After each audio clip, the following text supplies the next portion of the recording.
ഇതൊരു ബോട്ടിൽ വാർമറാണ്. അതുപോലെ ഇതുകൊണ്ട് നമുക്ക് പല ഉപയോഗങ്ങളും ആ സമയത്ത് ചെയ്യാൻ പറ്റും.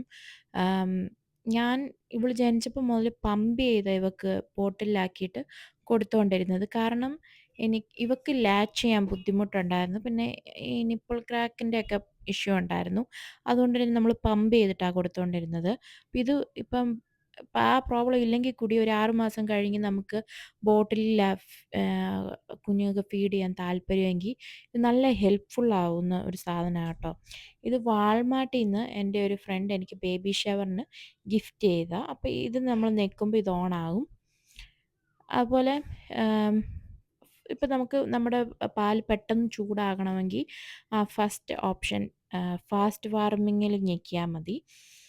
അത് കഴിഞ്ഞ് കണ്ടോ ഇങ്ങനെ. അപ്പോൾ 5 മിനിറ്റാണ് കാണിക്കുന്നത്. അതല്ലെങ്കിൽ ആ പ്ലസും മൈനസും ബട്ടണില്ലേ, അപ്പോൾ 5 മിനിറ്റല്ല നമുക്ക് 6 7 മിനിറ്റാ വേണമെങ്കിൽ നമുക്ക് അങ്ങനെയും ചെയ്യാം കേട്ടോ.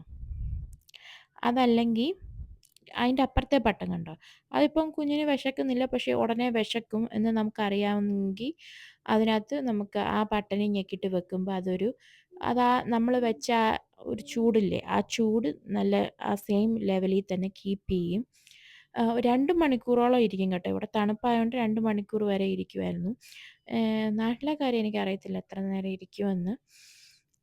പിന്നെ എന്നാന്ന് ചോദിച്ചാ ഉം,